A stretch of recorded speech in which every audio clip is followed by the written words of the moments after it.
How's it going, Laser Bruces? Up, Bobby Sixkilla, and welcome back to the letter. We're still stuck as Luke, unfortunately, until the end of the game.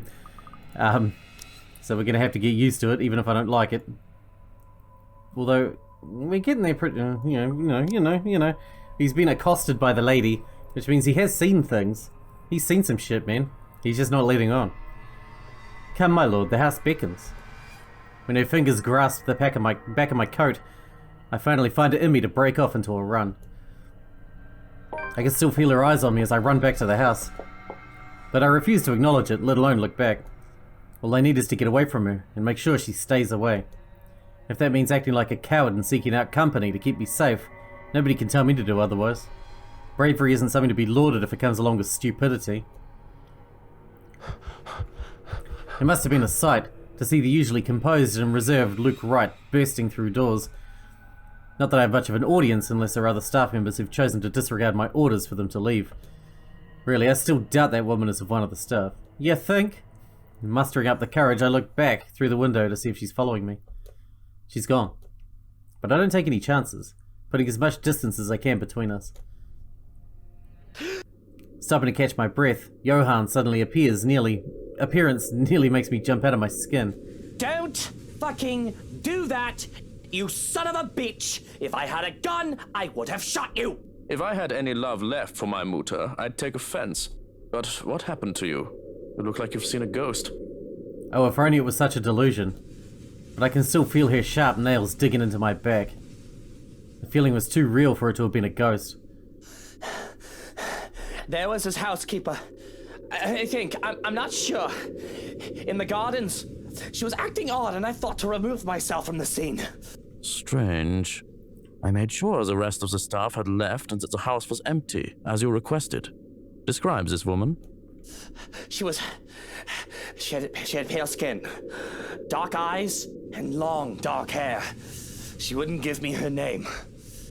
I half expect a name from him. The man knows the staff better than I do, after all. But instead of an answer, he grows quiet. I'm pretty sure that's not a good thing. I'm even more worried when the other man looks over me. I have to protest when he pulls back my collar. What in the bloody hell are you doing? Checking for marks. Needle marks, to be exact. We don't have anyone like that among the staff. You could have easily been kidnapped.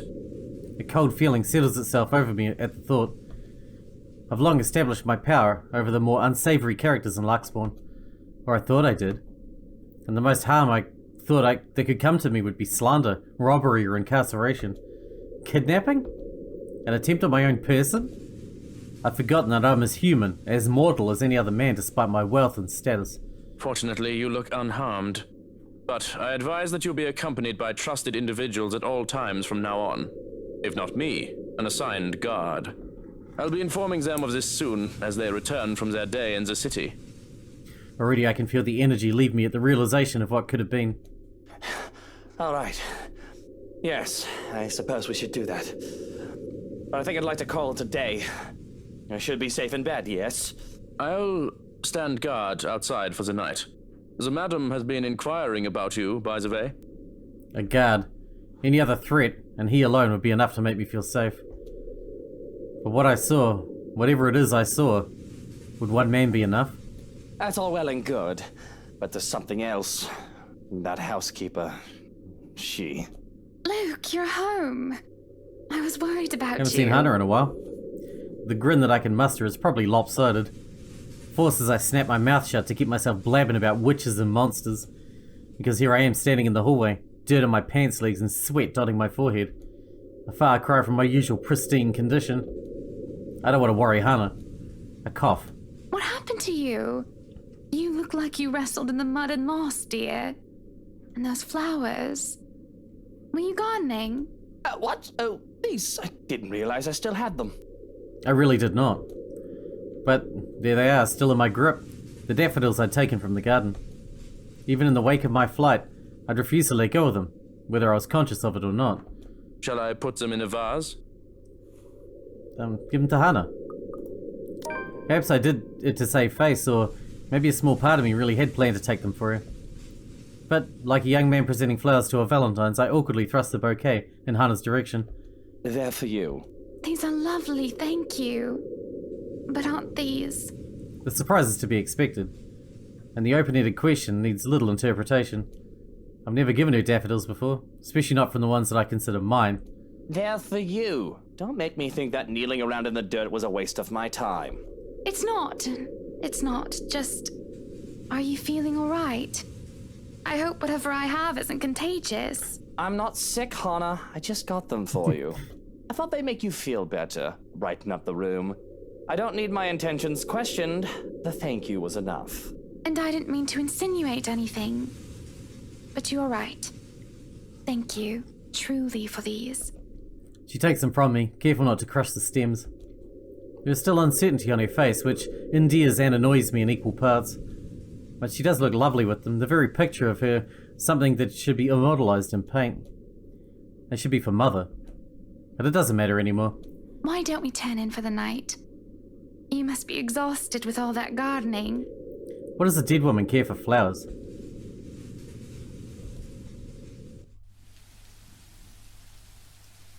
I didn't get any sleep, not a single wink. I was so busy jumping at every shadow and worrying about waking with a knife in my chest. Or not waking at all. Even when Hana wakes, in spite of a mild fever, and goes downstairs for breakfast, I stay in bed, thoughts of poisoned food running through my head. The rain has started sometime during the night, doesn't help the mood. Okay, maybe it helps a little. The strange sunny weather has been nice and all, but for it to return as it should be, feels like a good sign of things to come. Perhaps things will settle back to normal and the crazy drama that has gone on lately will die down. I'd hate to be caught unawares in the rain. And with how it looks outside, it seems that the weather is making up for all the sunny days it's given us with good old-fashioned downpour. The rhythmic pitter-patter of the rain fills the early morning silence with a steady beat. Thank goodness I don't have to be anywhere in a hurry today. I'd hate to be caught unawares in this rain. With how it looks outside, it seems the weather... Wait, what? It does let up with within the quarter of an hour. However, a day beginning with a cloudburst like this, locals usually take it as an immediate sign. Luxbourne's abysmal weather is back, likely for good. I hope they did a damn good job of fixing this place, because I'd rather not have to deal with leaky roofs. I don't like the idea that the realty did a horrible patch job at the place. Hana technically paid millions for this place. It better live up to the price that the realty company sold it for. Roof problems aside, she's going to be a definite downer about this as well. She hates the rain. Then again, who actually does? What sane person would like it when 9 days out of 10 consists of nothing but dark, drab and grey skies and piss water pouring from the heavens? And she was just starting to enjoy the sunlight. I'll have to get up and about eventually. That's a given. But I'm not too keen on seeing or talking to Hana before she leaves for the hospital. Or eventually, in a few days' time. This bloody house. Kylie won't like it if she comes here, only to find me in a bad mood. Few would dare rouse me from bed, being able to keep their jobs as incentive enough. I trust they realise that now is not a good time to force me into anything. Maybe I can just get an hour or two of sleep before Suarez drops his brat off at the mansion steps. If only. But as always, someone has to be a buzzkill. Are you really going to stay in bed all day? What do you want? You must have been really rattled by what happened yesterday.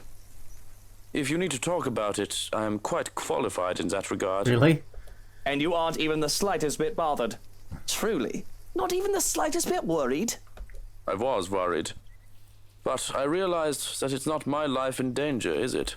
My worrying will not help matters. Neither will yours. Loath as I am to admit it, he's right. Still, it's more frustrating when he doesn't give me time to concede his point. I know you two aren't getting along. Nosy bugger. But you should at least see the madam off before we leave. Think of her as a business associate if you must. It would not do to part on bad terms. It's far too early to deal with your nosiness. That's none of his business. None of it. If he remembers his place, he'll drop it. I don't want to talk to Hana. Not now, when I'm so high-strung and paranoid. This whole thing is a bloody mess with everything going off at once. I'm afraid that with our troubles, I'll misinterpret anything she might say or do. That'd just make the whole thing worse. Are there any updates about the woman? Being in the dark has me on edge. Information, any at all, may very well help me in calming down. I've already briefed security about her. and more from the agency will be arriving tonight. But they haven't seen anyone fitting the description. So you have nothing then? Fat lot of use you guys are. What do I even pay you for? Do me a favor. There's the door. Don't let it hit you on your way out. Well, there is something. It's about McCulloch. Can anyone blame me if I show the tiniest bit of interest? She's still not done with the house. And she's a nice enough woman. Plans to go back to sleep are gone. I called her secretary about taking the day off. He hasn't heard from her over the weekend. She's probably passed out after enjoying a pint or two or 10 in a bar somewhere. She's an adult. It was the weekend. She's allowed to disappear and not think about work. Fuck.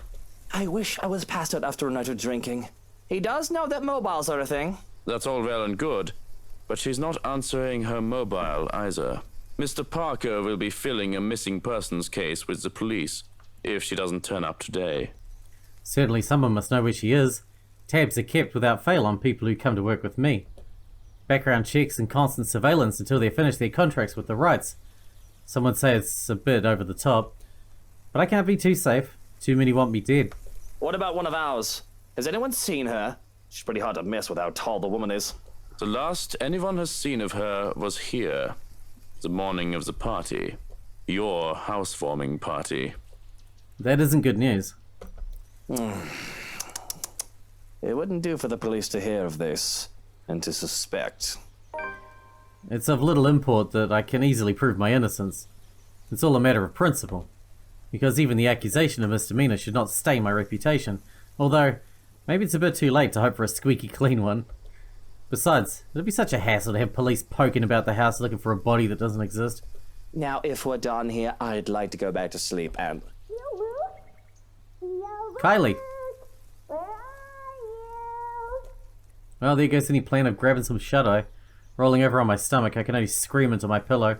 Of course, of course. Ugh.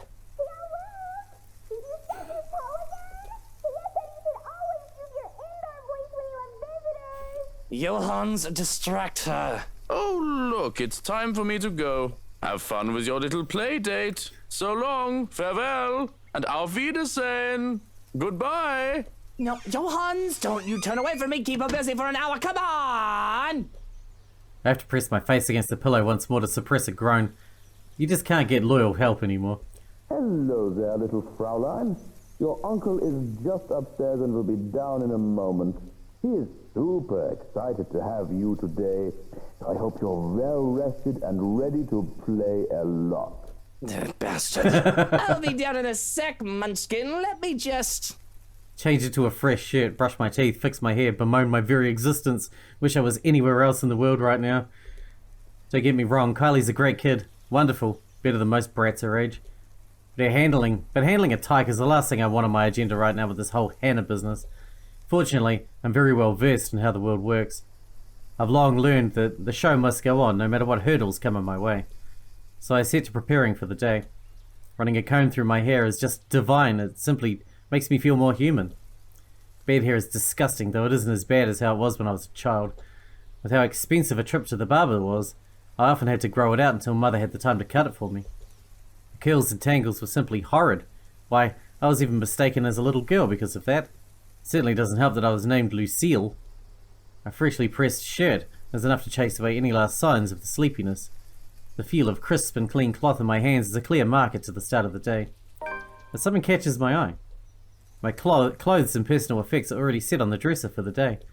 Boxers, trousers, belt, and a sock on one side of my shirt, jacket and tie on the other. It's always the same things. Always. Cufflinks, colognes, and anything else I'd like to add stays in the dresser for me to choose from. It's all routine. However, among the silvers, the greys, and the red, is a tiny blue box. Now, what is this? The thing is small and light, fitting in the palm of my hand. Too big to be a ring box, but too large to be a watch box. Looking at it closer, I see that it's one of my handkerchiefs used for wrapping. It's easy enough to untie the knot to reveal the plain box inside. An odd and quaint way to wrap up a gift, I suppose. Though presentation should be the last thing I need to be worried about. Mail, packages, gifts, and the likes are supposed to be vetted before they get to me. In the morning, Johans would hand me a list of things I need to look over and go through, yet there was no forewarning of this. Immediately, I dropped the thing as if it burned me. I shouldn't have touched that. I shouldn't have touched that. It very well might have. Without security going over it, it could be a nasty gift for me. I can still remember when a security guard died to contact poison that covered an innocent enough birthday card, for fuck's sake. But as the box hits the ground, it spills its contents. What I see makes my stomach turn. An eyeball, still with its nerve ending, mucus and all, plops to the ground. I have to fight the urge to gag as it rolls and stares up at me. Oh God, that's sick. That is sick. It's still wet. My bloody fucking... That is disgusting. That's some good voice acting, man. That's a very good I'm gonna vomit sound. I'm not a stranger to being sent threats. I mean, that's really impressive. But this has to be the first time I've been sent a body part. Even I don't do that. Yet there's no note or sign as to who may have sent it or how it got there. If this is a threat, it's a piss poor way of doing it, considering it lacks proper planning outside the shock factor that sending a body part affords them. Do I even know anyone else whose eyes are the same shade? Not Hana's, no. Definitely not. They aren't as pretty, and aren't the right colour. Johans? Mr. or Mrs. Lee? Suarez? McCullough? No, the colour isn't familiar at all. Though honestly, it's not like I take the time to memorise each and every person's eye. This could be anyone's, from a guard or a maid to one of the 100 other people I deal with. Kylie can't see this. The kid's tough, but this'll traumatise her. Grabbing the handkerchief that was used for wrapping, I try to pick up the eyeball to dispose of it. Emphasis on try. Contact, even with the fabric, has me gagging. The thought of squishing it and covering my fingers with slick and slime has made me recoil. But the slightest of touch is enough to make the eyeball roll towards the bed. And in my mad scramble to make a grab for it, it rolls away even further onto the bed until it's in smack dab middle. There, it just taunts me from where it sits out of my reach, green iris fixed on me again, perhaps judging my poor attempts to get it. What the hell with it? I don't have time for this. I love watching him squirm, I must admit. I wash my hands of this, quite literally, at that. Though I wish I wish it isn't easier said than done. The nagging in the back of my head, the voice that tells me I need to be more cautious about this, refuses to push the matter aside. While it's true that this is cause for concern, without demands or anything of the like, worrying will do very little to help. Looking around the room, I try to see if any other presents have been left behind. To my relief, aside from the blue box, nothing else is out of place. The most I can do right now is alert the present security staff about this breach. Watch out for any other threats. If they do have a message for me, they'll most likely send it with their next gift. Whoever has sent this I would assume that it is more to shake me up, more than anything else at the moment. It'd be best to act as if this didn't happen. No need to make a child worry about it either. She doesn't need to know. Smoothing down my suit and my hair with a sigh, I steel myself for the horrors. The horrors that come with taking care of a child. While I try to forget the horrors that come in the box. Good morning to you, Luke. Speak of the devil and she shall appear. Bright-eyed and bushy-tailed, Kylie grins up at me as soon as I open the bedroom door. She swings the backpack she's clutching, hitting my leg in a show of impatience and looking entirely unapologetic for it. Did you just wake up? Don't tell me you forgot. It's our play date today. I doubt I'd forget. Kylie's visits are frequent enough thing that they've found their way into my schedule. They're supposed to be visits to her godmother. But we can't pick who a child gets along with. So long as I'm not busy, her father can drop her off for the day. Which is all well and good for me, if it makes Suarez focus on the work I've given him. Besides, she's a bright child, tolerable. Kid's got a good head on her shoulders and can get pretty mature for her age at times. Of course, they have to thank me for that. Her parents can take parental credit, but Hana and I have been there for this kid since she was just a small babe. Why, I still remember the first time I saw her. It was during her baptism. The only reason I was there was to accompany Hana, who was there to be named godmother. She was such a tiny thing, not even a year old, and swaddled in her mother's arms in white cloth. It was the first time I really saw an infant up close. Close enough to hold one, at least. It had been terrifying to be given a little child to carry after the whole water ceremony. I've never done so before that. To hold a tiny life in my arms. I could have just dropped her on her head, and this little tyke before me would have stopped existing then and there. But the child just smiled at me, babbling nonsensical words as children do, and clinging to me even as I try to hand her off to Hana. She thought it hilarious and adorable, My suit had been a mess, and I was nearly an anxious wreck by the time I handed her back to her mother. Yet it was pleasant too.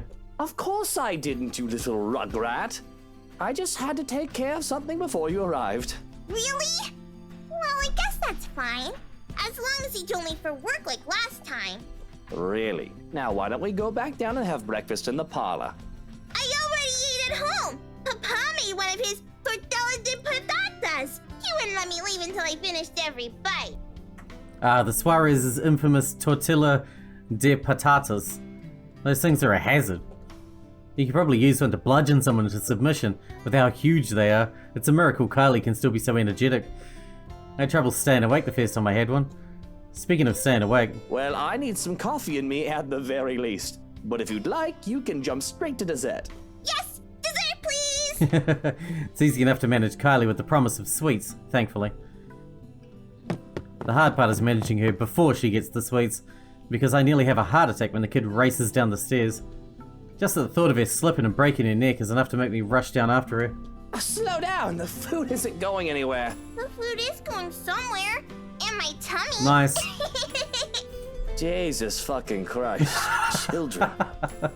With a shake in my head, I ushered Kylie toward the parlor and ordered a maid to bring food for us.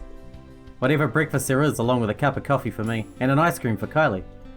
But I can't leave the kid alone for too long, unless I want to let her turn the other room into a slaughtering ground. True to my expectations, I've only left Kylie alone for a few minutes, but she's already made herself comfortable. The stuff from her backpack has been scattered across the room, from colouring books and crayons to toys. She's well equipped to amuse herself with no trouble, though. I can certainly breathe a little easier if she won't bring her doll along every time she visits.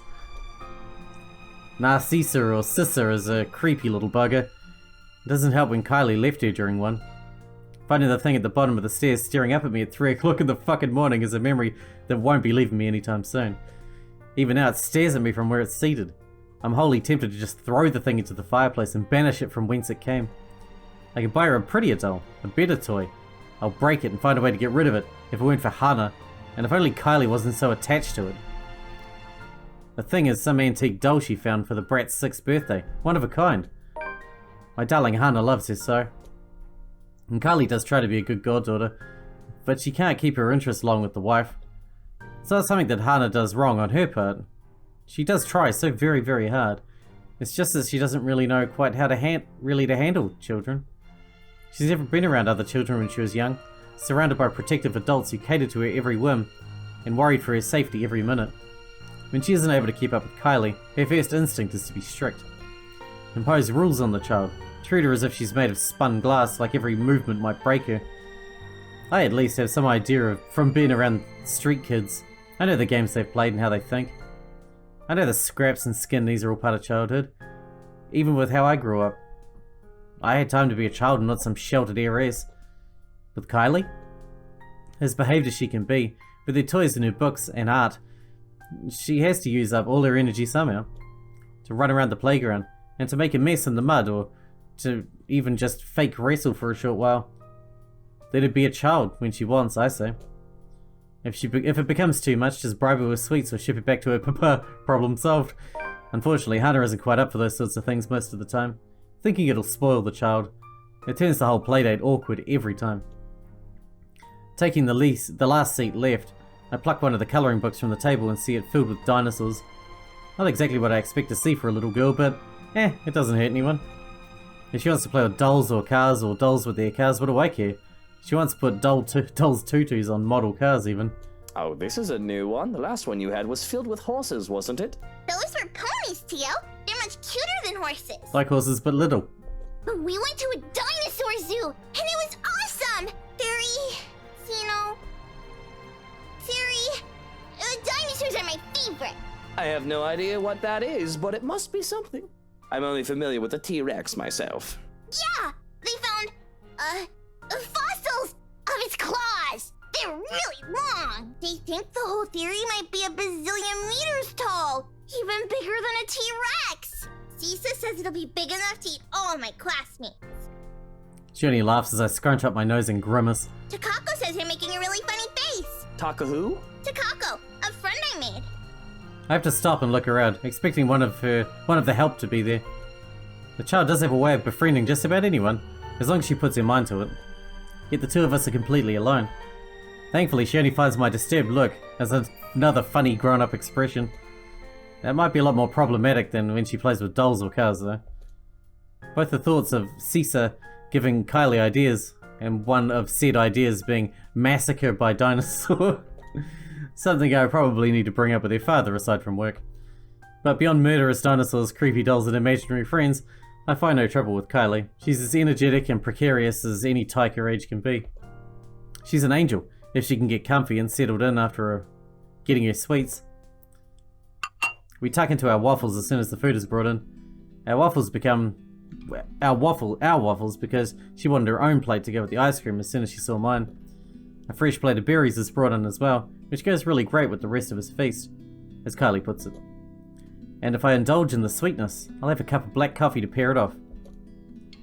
With our bellies full, Kylie grows content with just scribbling on a scrap of paper and calmly chatting about her week. She talks of her older brother Rowan and their parents, and how they plan to go to Bloxland in Berkshire for the winter holidays. She talks of Miss Pink, and I have to shift my legs to become comfortable once more. The memory of my initial meeting with her is still fresh on my mind. The little brat is quick to defend her favourite academic as well. The woman has yet to offer a proper apology, and she wishes to give one on her behalf, all diplomatic like I taught her. She talks of the sad man in the park, and of the new friend, who likes to play hide and seek when she's not sniffing in the loo. When finally she finds nothing new to talk about, she goes back to her drawings. The sad man in the park was Zach, wasn't it? That you just had put in jail. That'll change as soon as her stomach settles, of course. Calm before the storm. Because behaved as she is right now, I feel the curiosity just radiating off her. There's a restlessness buzzing under her skin, and a question on the tip of the tongue, as they often are with children her age. But for now, I can take this piece with no complaint for however long it stays. I have fun with the crayons as well, at the child's insistence, even if I can't really draw. With Kylie using the black crayon, that leaves me with the blue one. I absentmindedly start to draw a puppy to the best of my abilities. It's as I attempt to give the doodle dogs another eye that Kylie breaks their silence. Tio? Where did Tia go? I saw them leave when I got here. Tia didn't look so good. I've been expecting a lot of different questions. The kid always has a whole bunch of them ready for me, but I can only sigh when she poses this particular one. She's just going to the doctor's for a checkup. And as kids go, there are follow-up questions. And you didn't go with her? Well, you were going to be here, sweetie, so I had to stay behind. So she's all alone? At the hospital? Oh, no, of course not. Tia has Johannes and her maid and a guard. She's got plenty of company. Yeah, but you're not with her. If I didn't know better, I'd say the kid is trying to make me feel guilty. Though I don't know if the bitter taste in my mouth is that or something else entirely. I really don't have time to process what the emotion is as the brat opens her mouth again. You should have gone with her to the hospital. Hospitals are scary, you know. Exactly why I didn't go. I don't like hospitals, Kylie. That's all there is to it. So you're not angry at Tia? Why would I be angry at her? It isn't her fault she got sick. I heard you and Tia are fighting. I heard that you might not be together anymore. I have to stop you there. Sure, it's easy for people to jump to conclusions and presume that we might be fighting, no thanks to Rochelle. But it's not common knowledge that things have actually gone sour, and to put it in her terms, we might not be together anymore. Oh, well, where did you hear this from? I heard it from a nice maid lady. But that's still no excuse. Not when she's sick. She needs someone to hold her hand, and bring her soup, and make her drink medicine. I'm livid that one of my employees might gossip into a child of all people. Who says such upsetting things to a child? But my anger dies out when Kylie starts to tear up. She holds it back, in an effort not to seem so childish, I assume. Though I'm honestly confused as to why such news would upset her so. Oh, no.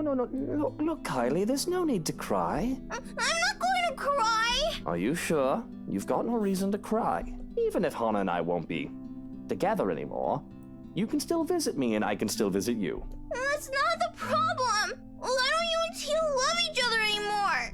I still love her, Munchkin, and I'd like to think your Tia still does too. Isn't that the truth? I love her, I'm just total shite at showing it. And a small part of me screams that I was not worthy to be her husband in the first place, no matter how hard I deny it. Perhaps in another time, another place, another me, I would have confessed that the whole world is nothing compared to her. So why are you two fighting? You grown-ups are so stupid sometimes. Why? Because I'm a prat, probably. Motioning for her to come closer, I wrap my arms around her and rub her back in an attempt to comfort the child. Only when I feel her tears soak into my jacket that I realize that there might be something else to her worries. I've heard Suarez is not getting along well with his wife as of late because of how busy he is with work. Really, I was wholly tempted just to brush off her question and say that this is a grown-up thing. I can content myself in pretending that this isn't happening. But it seems like she needs to hear this. It just makes it all the more painful to try and explain this because I have to explain it not only for Kylie, but also for myself. Sometimes, people fall out of love. Or they think they've fallen out of love and need time apart. It's not necessarily a bad thing. They might be angry at each other, or they might feel sad. They need time for themselves to think about each other. To know if there is still love. Maybe they'll be back together again. Or maybe it's better for both of them to move on, instead of staying together and hurting each other pretending they still love each other. There's nothing final, but here we are, at a crossroads where the wrong step might end in heartbreak. Hana thinks we need some time apart, but we aren't done just yet. But yes, grown-ups can be rather stupid. You're still gonna be my friend, no matter what, Teal? Of course, my life would be less exciting without a little brat like you running around and making a mess of it. And you better stay my friend, even when I get all old and wrinkly. Kylie's shoulder shakes on laughter as she pulls away and gives me a toothy grin. You're already old! But don't worry, when you die, I'll burn you and put you in a jar so I can keep you forever! Just like they did with Abuelo! My thoughts come to a grinding halt at her words, yet she goes on as if she hadn't just said such an odd thing. It almost seems like the tyke is looking forward to my funeral. As if there is no confused expression on my face, she pulls me back to our drawing, commenting on the state of my weird dog. I think your puppy would look better magenta. Alright, we better wrap this one up because we're out of time for today, but not much is happening at this stage. We got away from the girl, now he's all paranoid, but he thinks it's one of the staff, or just someone trying to kill him or something, but who knows what could happen. Frankly, even if he is good with Kylie, I still hope he dies because I can't stand him. I can't help it. I can't help it, I'm sorry. But we'll see what happens. Hope you guys enjoyed it. Thanks for watching. Thanks for taking it out for me, and I'll see you in the next one.